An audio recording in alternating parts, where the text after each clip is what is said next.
We would like to apologize.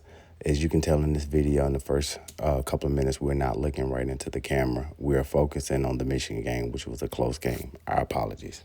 What up? What up? Welcome to No Excuse Just Results. I'm your boy Lamar. I'm Steve. Welcome back. Make sure you like and subscribe to our channel. Be sure to not only that, hit that notification button so whenever a video drops, you'll be notified. And if you watch this video longer than 10 seconds, please like it and comment. I appreciate it. Steve.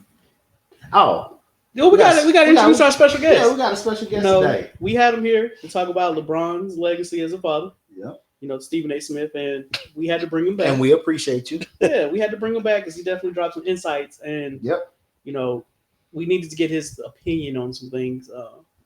Most importantly, this new news that happened with Cooper Flagg and what he would do if he was in his shoes. So, Charles, go ahead and lead us off with, if you're Cooper Flagg, what would you do today?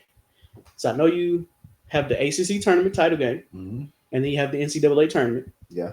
How would you proceed? So, all the hoopers I know, if we ready to play, and the ball rolls out, we on the court. Okay. It is what it is. I said this is basketball. This is true hoopers. They don't care if we able to go and we able to lace up. Man, we playing. It is what it is. I said you got one shot for it. I know he's potential, top pick in the draft, but I mean, I truly feel that as hoopers, if we're ready to go and you're ready to lace up, it don't matter if we close and we think we can play, flu, ankle, tape it up. If the doctor's clearing him, man, I think he's honestly going to play. That's my opinion. That's my son. I think he loves his teammates. He loves the university. Yeah. I say go for it. I mean, I think he's insured already. I know. Most likely, yeah. But, I mean, all the hoopers that I know, if we got a chance to step on the court, as far as the basketball, this is basketball. I say if I'm ready to go, I'm lacing up. That's what I'm doing. For me, I think the big thing is trying to win at all levels.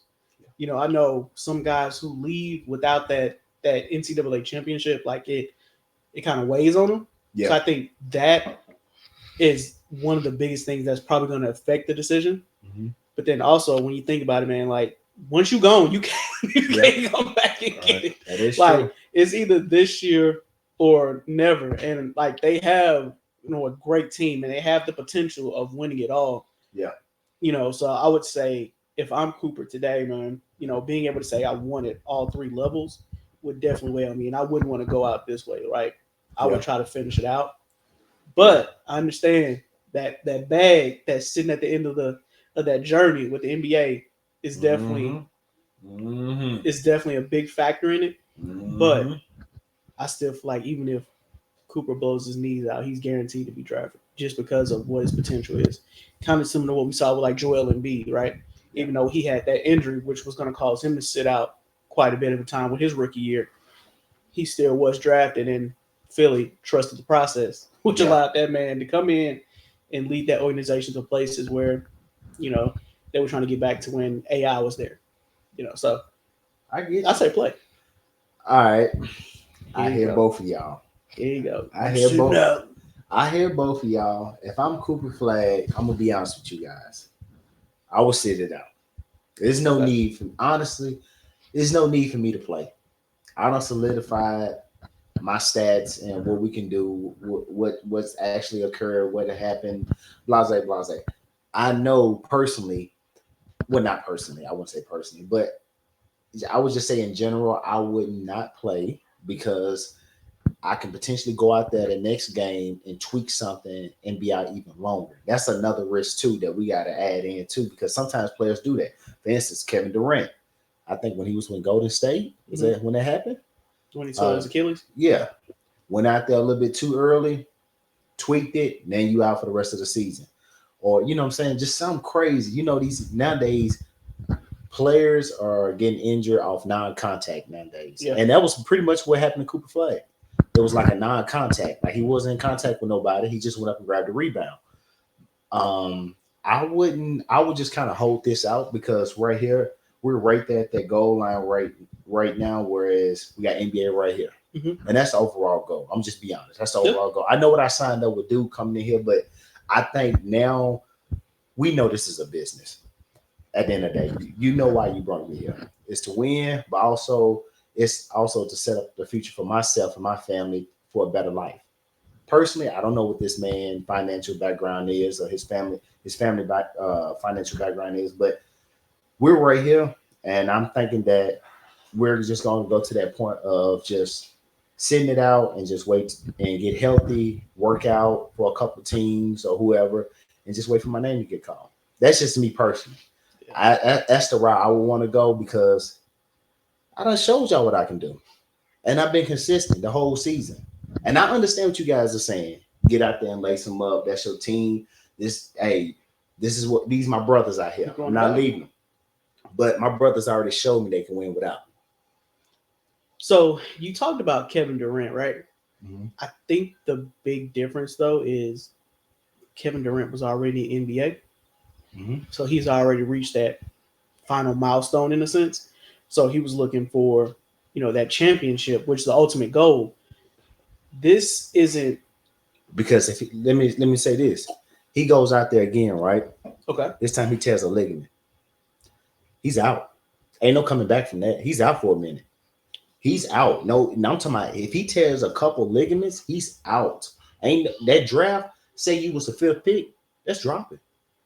That's dropping because at the end of the day, you ain't gonna take him number one. No, because they respect our investment to go out there and go on the floor. See, I don't know though. So some of the teams that are picking up at the top, they have the ability. We talking about with Charlotte, you talking about Utah. They looking at that man still as an investment. Even if he does and he sits out the whole first year, I still think they may take him because of where they're at as a franchise. If you're looking at him, like you said, as a business, as somebody you're going to invest in, as far as that, because he is everything that you want as your guy in the organization. He is all of that. So if you're a Charlotte, you're a Brooklyn, you're a Utah, who else are we selling hope for to the fans? All right, let me ask you this. Draft last week. I'm gonna say this. We done kind of saw it with Zion, where we drafted a guy and we expected him to play, but he hasn't played.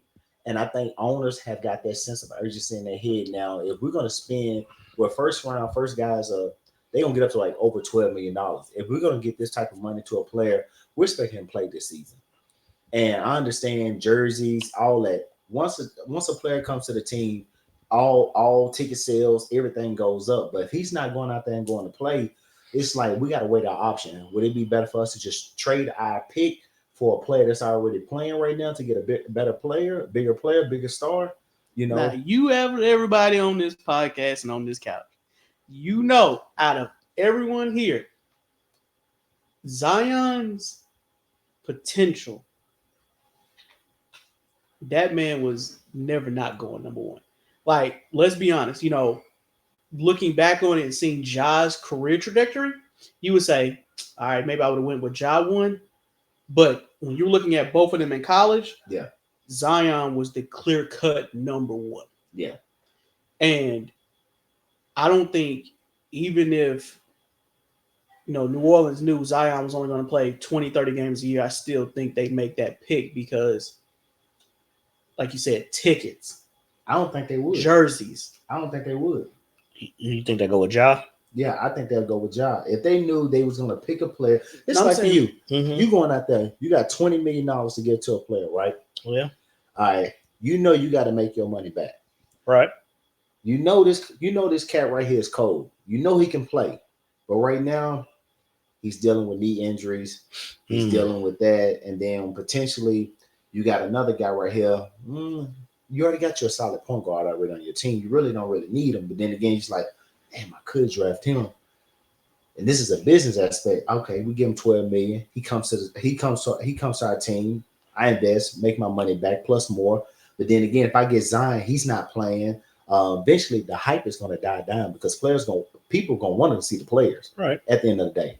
Don't fall into that trap because this is the same man who sold me just last week on Hey man, Zion when he play, he putting up 30 a game. No, he does. I'm a big So, Zion fan. I'm a Zion Zion fan. is the box office guy. But when he's not playing, it gets quiet. I People get that, are not talking. but People still, are very quiet. if we're concerned about making our investment back, Yeah. Zion has made that investment back and more. You know, his rookie year, jerseys, tickets, just to see him. Yes. And I know Ja is electric, but I don't know if you can say, and this is just me personally, I don't know if you can say, am I going to take the potential next big thing? Because that's what everybody with Zion was. Everybody saying Zion was. LeBron. You know, he's the next LeBron. He's the Yeah. next Jordan. He's the next face of the NBA. I don't know if you can bypass that and pick up Ja, who we knew he could jump. Mm-hmm. We knew he can hoop. Yeah. But it's like, kind of like how people were upset with Portland, right? Mm-hmm. Because they bypassed on Jordan. Mm-hmm. Nobody wants to make that mistake again. Yeah. So even though Cooper may play 5, 10, 15 games, if he's this next great thing, you don't want to be the one that passed up I'm on going to be honest. Cooper getting the NBA, Cooper has to put some size on him, first of all. Got you. Yeah, but I mean, look at Wemby, bro. I mean, but you got to think about You Wemby gonna pass has up on Wemby because he like Wemby has a advantage over most people. Once he gets up in the air, 9 out of 10, you're not blocking that. He has an advantage over a lot of players. That's 10 feet in the air. My point exactly. So as Wemby continue to play the games, his mental, far as strength and knowing what it takes to get to the hole is going to get better and better each game. Now I'm saying for Cooper, it's going to do the same thing, but Cooper overall, because of his height, because he's in that mixed bunch with LeBron, everybody else. Okay. He's going to have to put on some size to play and compete. Because if not, it reminds me of like a Austin Reeves or a Dalton Connect style of play. Smaller. Look, yeah. You know what I'm saying? Maybe like a Lori Marketing. My only thing is, though, who, but in this draft class, are you going to roll the dice then on the kid on Harper or Ace Bailey out of Rutgers with the upside on it? Well, we don't even have to. We don't have to do that. We can just trade, use our draft pick. That's what you're hoping for. Or no, I'm saying if we tank this season, 9 out of 10. I mean, got the first slot. You may not take him at 1. We might not take him at 1. Okay, I might look at the free agency market, see who's out there, and I could potentially. Oh shit, let me go for him right here. Let me trade this pick and then offer another $10 million on top of that to get this player right here. But 9 because I know that's gonna get me rolling right then and there. 9 times out of 10, that's gonna be an older cat who you may get, 5, 6, 7 years out of versus this guy who can change the whole trajectory of your franchise. Got you. I just think that regardless, even if he did, I think that Cooper, back on his subject, is he's won at this level and he can lead a team. He's up for player of the year. He was. I mean, the kid from Auburn's going to probably end up winning it. Johnny Brown. Yeah. But, I mean, as far as transitioning to the league, I mean, that guy, if you're going to bank something, I'm thinking he's a 10-year player. And, I think you're going to go hard-pressed to try to pass up on him versus – because the rest of them, I'll be honest with you, there's a lot of good other kids coming out. The kid from Baylor, the 2 kids from Rutgers. But even with that, if I'm number 1, I mean, I think, you saw he's already produced. He's won at every level at this. He's competitive. He's got the dog in him. Mm-hmm. And so I still think regardless of what happens in this tournament, because I think he's coming back and playing in the NCAA tournament next week. Yeah. So, I mean, I think he's pretty, to me, because we're not going to see the other 2 players, Harper and Ace Bailey, because their team didn't even make it. They're not making anything. So he's locked in. Yeah, he's locked in. He's locked in regardless. So, and if it's just an ankle, we can wait on it. Yeah, we can wait on the ankle. I mean, OKC was so patient with Chet. So if we're going into so if I had an opportunity, right, I'm tanking. I'm Utah. I'm the owner, and I'm speaking to my general manager. I'm like, okay, we can pick Cooper Flagg up at 2, right? You're not gonna get him at 2. Nah, he number 1. One. I'm gonna say 1 or 2. Just say we number 2. Just Okay. say We not getting him at 2. Just say we number 2. I'm like, or 2 or number 1, whoever. I'm like, all right. If these players were to opt out their last year contract, we got Jason Tatum out there. We got Jalen Bronson. We got Donovan Mitchell. Dorian Finney-Smith. Bobby Portis. Duncan Robinson. Nas Reed. You should have stopped in them first. I know, but I just have to. Now you're going into role players. But we got Kelly Oubre, role player. But still, he's solid though. He still can play. He's solid though. But you're looking at role players versus a potential superstar. guy. I would say Jason Tatum, Jalen Bronson, Donovan Mitchell. So one, it's probably going to be hard to get Tatum out of Boston. Correct. Because he cemented his legacy there. Yeah. Donovan would probably be. But money speak though. Money talk. Donovan ain't going back. Money. No, talks. I mean I'm just saying Donovan would probably be a tough sell because he not going back. You shipped him out. Yeah. Brunson ain't going nowhere. He's New York. Brunson has cemented himself in New York. And his dad's on the staff. And that's true. I would not trade none of those role players. And no offense to them, they in the NBA, but I wouldn't trade Dorian Finney-Smith, Kelly Oubre for a chance of locking in a guy who can change the entire trajectory of my franchise. So something else I'm gonna say about that, the business side of it. You can sell Cooper Flagg in Utah. Just gonna put it out there. Yeah. You're gonna be able to sell that man in Utah. I got you. Yeah, it is what it is. You sell a Jalen Bronson too. Nah, not like Cooper Flagg, brother. Yes, you can. Nah, I guarantee you. I mean, I think he would. If we say breaking news now, Jalen Bronson has signed with the Utah Jazz. I think they would love him. First of all, everybody's gonna say why. 4-year New York. Hold up, listen to me. 4-year deal, 320. Everybody's gonna say why? Because of the money. Everybody's gonna say who wants to live in Utah? Yeah.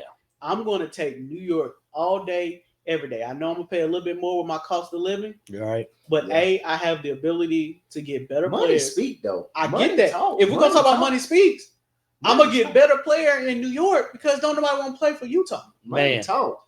And then I have better people coming to New York because it's the Knicks. It's a storied franchise. Okay, but say Knicks are in trouble with salary cap. They don't have enough money. Now say Utah. You can get Cooper. Say Utah got the bag. But that ain't got nothing to do with Cooper. I'm just saying I can potentially trade for that first round, that number 1 pick, because that'll help me out. Then trade for say. So let me ask you a question. Let's just look at this. Here's how I'm gonna get you. All right. You're New Orleans. Okay.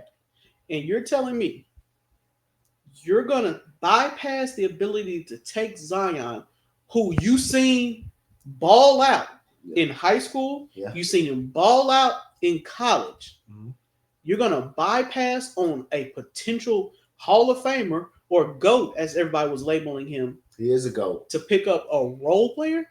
No, I'm just saying. I'm talking about Jalen Bronson. We're in this situation. I get that. Speaking on Jalen Bronson. If you're the New Orleans Pelicans, you're passing up on Zion Williamson, a young guy coming out of college who has the ability of changing your entire franchise and turning you into a contender for Jalen Brunson. Somebody who's older, who's not going to have the same pull as Zion. I mean, Jalen is a great guy. He's balling. But, even before New York picked him up, he was with Dallas. But everybody mocked New York for paying him that money. And they didn't know he was going to turn into what we're seeing now. Yeah. So you're telling me you would bypass on Zion, who's going to give you ticket sales, jersey sales. He's going to bring an increased attraction to New Orleans for Jalen Brunson. That's what you're doing. I'm just saying, we got Jalen Bronson, we got Jason Tatum. All right, we got him. We got him out there. He been on them drinks. I don't know what he done got into. No, that ain't it. You can go ahead. That ain't it. You can go ahead and that ain't it. Talk that nonsense you want to talk, but ain't no GM in his right frame of mind gonna pass up on Zion Williamson for Jalen Brunson. No disrespect to Jalen Brunson because he's definitely playing really well. But some cats take experience over non-experience. Okay, so let me ask you a question. I'm just saying. Okay, If we're going into a playoff, some coaches rather have guys that have the experience. keeping on them drinks. I'm just being honest, bro. Some coaches actually look for that. You're Cleveland Cavaliers because you don't know what it. Wait, hold on. Let me finish this. Go ahead. Because once Zion say he's coming fresh into the NBA, I understand. But mentally, the toughness, he doesn't know what it takes to get to that next level. Mm-hmm. He doesn't know how to play 82 games yet. Okay. Because his body's not used to this. Okay. I got a player like Jason Taylor already knows what it takes to get there and know the efforts it takes as well. But like coaches actually look for that. Players that got experience to get in those playoffs because as you notice, teams play different in the playoffs. Okay. Mindset, everything, body. Percentages is just totally different. So let me take you to maybe I can help you. I know you're a big LeBron fan, right? Maybe this might help out. You know I'm a part of the James. I understand that. You're Cleveland Cavaliers. Uh-huh. You have the number 1 pick. Well, you can't put that pressure on him. No, stop. No. I'm just trying to get you. You cannot put that pressure. I'm not trying to on say him. Cooper is LeBron, but I'm just trying to put you in a scenario of what you're saying. If you're the Cleveland Cavaliers with the number 1 pick. That drink done got to him. No, because he's about to compare. No. Okay, let's not take it. Let's not even take it to. He's about to. So you don't want to do LeBron. He's about to compare him to our glorious King James. I get that, but I'm just saying if we're listening to what you're saying, right? You're saying you was about to go there. I'm gonna say if you're Cleveland, are you passing up on LeBron James because Tracy McGrady? No, wait. No. So you don't want to use LeBron was a different cat. Okay. In high school, he was a phenom, bro. Okay. So that was a whole different level. I'm just using your logic. Your logic is because you can't compare them to, man. Okay, you can't compare them to Cooper Flagg and LeBron James. Totally two different. They got similarity styles, but overall, LeBron was a killer. If you're San Antonio, are you taking Wemby or you're trading Wemby? Because I'm taking Wemby. Okay, so Wemby don't count. Yeah, his situation is a little bit different because that's a body you don't run. So across. I guess mobile, so. My question, agile. My question, I guess, is so you would be actually in consideration of trading out of the first pick, potentially see who I have out there. Okay. If it was last year, I would 100% agree with you because last year's draft was weak, right? Yeah. But who? But you also got to think about the teams at the top. They need something. Yeah.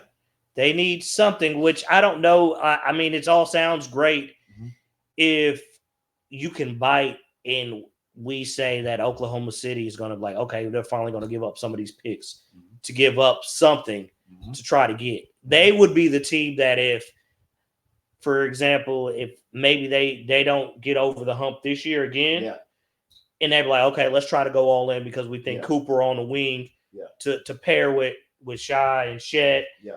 And they got the big man down there now. And that's just an additional wing scorer for them. And I think that'd get them over the top. Okay. Yeah. I got one. I think this is similar. Finish this out. Okay. Finish this out. I think I got one. All right. If you're Orlando, Okay. are you taking Paolo Banchero? Or are you trading out of the number 1 pick? I gotta see what's on the market at that time, though. I don't know what's on the market at that time. I'm just being honest. I don't know what's on the market at that time. He's a good player, but I'm gonna be honest. It's gonna take him some years to come out. Would you take Paolo, or would you take? Let's just throw a random name out there. Jalen Brunson. I'll take Jalen Brunson. You tripping?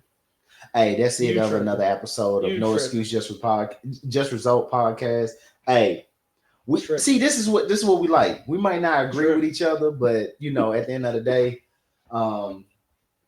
we got to come back. We got to revisit this conversation. We're gonna take that cup out your hand because you tripping. It ain't no cup. It's no cup. I'm holding the laptop. I'm chilling. You is tripping.